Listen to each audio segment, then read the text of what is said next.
I just came from the Rules Committee hearing on the Corrupt Politicians Act. This is the most dangerous legislation that's ever been considered by the Rules Committee.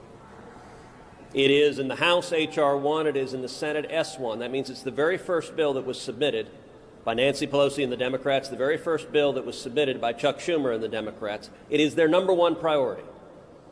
Pause for a minute and reflect that the top priority of the Democrats is not COVID-19. It's not immunizations. It's not getting people back to work. It's not reopening schools and getting millions of kids back in the classroom.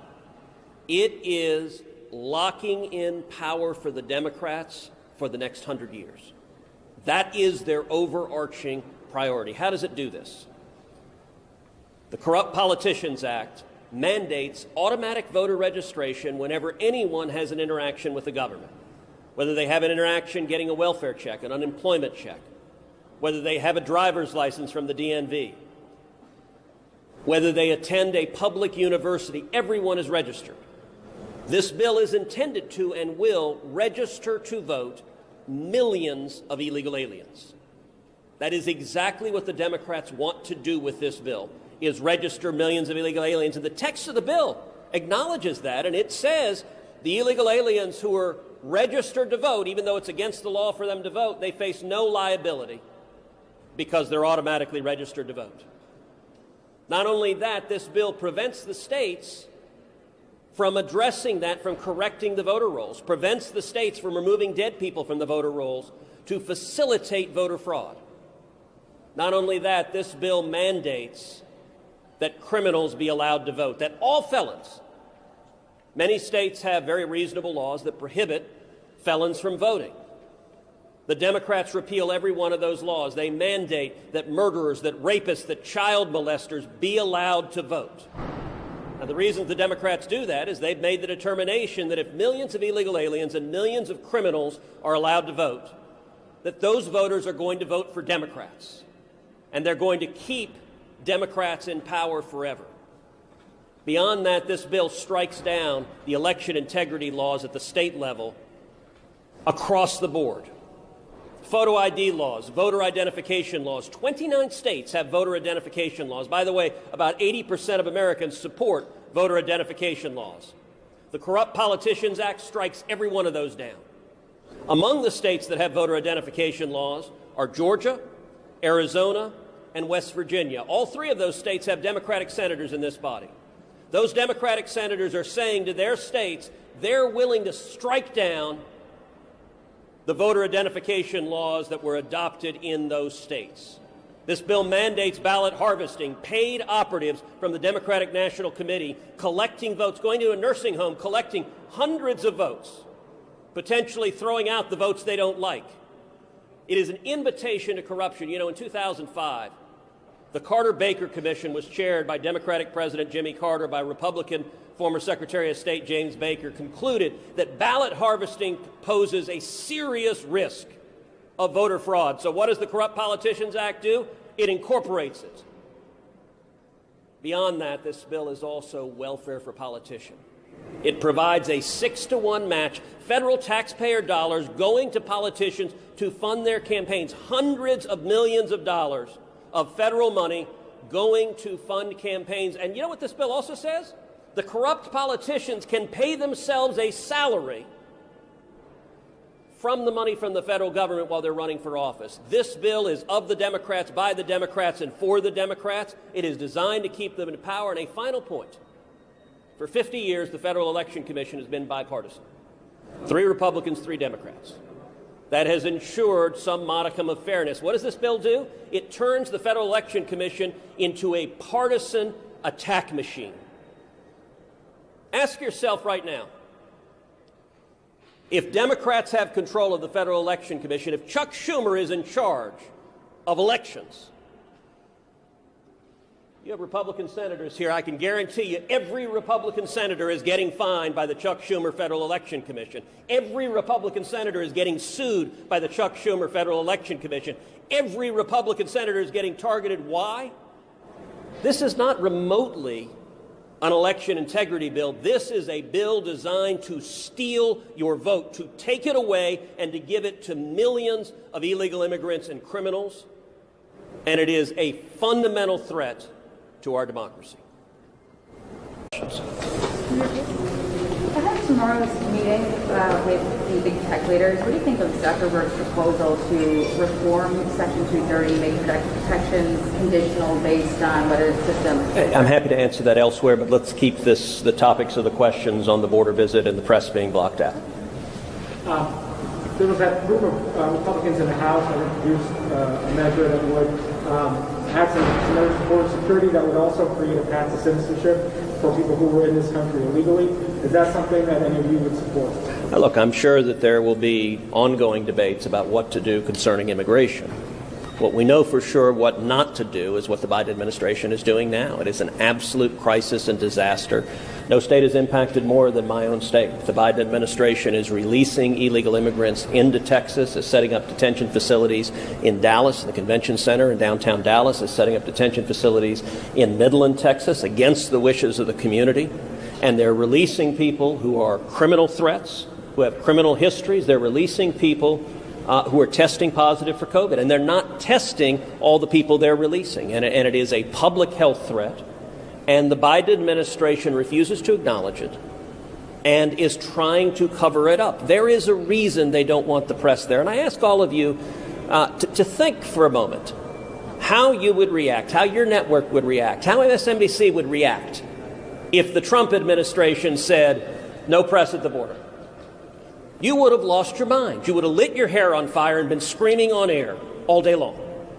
That's what Joe Biden is doing to you right now. And he's doing it because he's terrified of people seeing the inhumane conditions, seeing the human tragedies.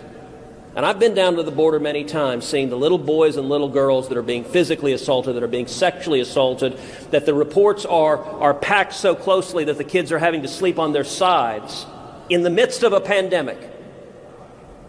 Joe Biden doesn't want the American people to see that. The purpose of this trip is to help the American people understand the tragedy that's unfolding. Yeah. On the asylum component, do you think that there should still be an option for people to apply for asylum at the border? So there is, and we had actually one of the biggest victories, a foreign policy victory and an immigration victory under the Trump administration, what was called the Remain in Mexico policy, which is an agreement that was negotiated with Mexico. The vast majority of illegal immigrants coming to this country right now are not from Mexico. They're not Mexicans.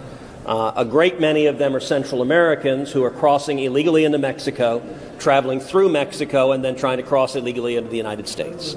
And what the Trump administration negotiated with the Mexican government is that if you had an illegal immigrant who was applying for asylum, that asylum claim could proceed, but that they would remain in Mexico while the claim was proceeding. And that resulted in a precipitous decline in illegal immigration.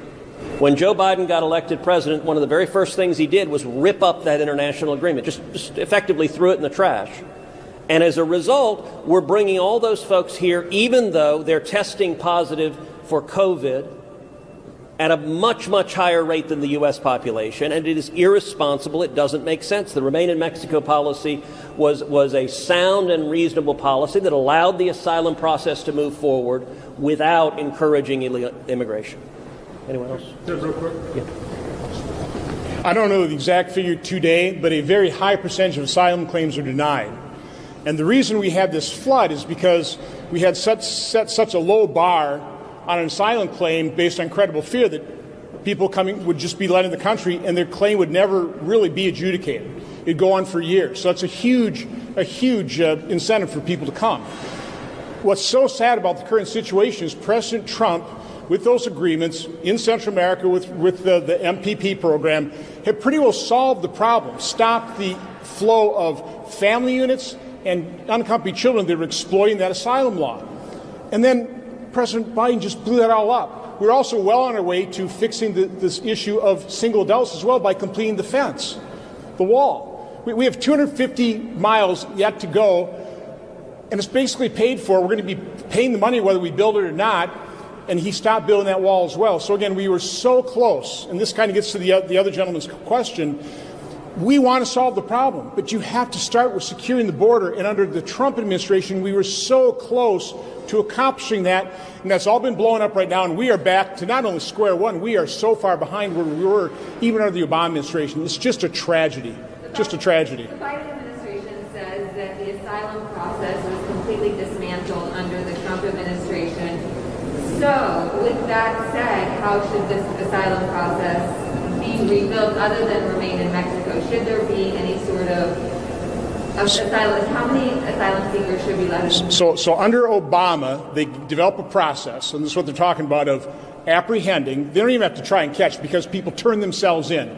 They apprehend, they process, and they disperse, which is a huge incentive for more people to come in, get apprehended, processed, and dispersed. That's what President Trump stopped in order to solve the problem of people exploiting our laws. That is exactly what they're complaining about, was dismantled. That's what we had to dismantle to solve the problem. Can I follow up on that? To the idea of, Democrats, I think, would argue that President Trump didn't solve the problem, he just moved it to the other side of the border, right? I mean, you've got people remaining in Mexico. I don't have to tell you, I mean, Ciudad Juarez is one of the most dangerous cities on the planet. So are you comfortable with the humanitarian implications of saying, you know, you don't have to go home, but you can't stay here? So one of the things Democrats don't seem to understand is the concept of incentives. In 2011, there were roughly 6,000 unaccompanied children who crossed illegally into this country. Then President Obama signed DACA, signed executive amnesty directed at kids. The predictable effect, if you tell people you get amnesty if you come to this country illegally as a kid, is that a lot more kids will come to this country illegally. And as a result of that illegal and unconstitutional executive amnesty, that number 6,000 skyrocketed the next year to 93,000. In 2014, I visited the cages that were holding kids that were built by Barack Obama. It was Barack Obama who built the cages. And I remember visiting with HHS officials in the Obama administration who described children that were coming over and the cartels that were bringing them in. The cartel members were putting guns to the heads of kids and forcing kids to cut off the fingers or ears of other children. And what the cartels would do then is send those fingers and ears to the parents and extract a few thousand more dollars for their child that they had handed over to the human smuggler to take to America. And the Obama HHS described to me how they were facing, number one, kids that were horribly mutilated, missing fingers, missing ears, but number two, kids that were facing the psychological trauma of being forced to do that upon threat of death. Right now, the Biden DHS is predicting over 100,000 children. It is not humane, it is not compassionate to have a system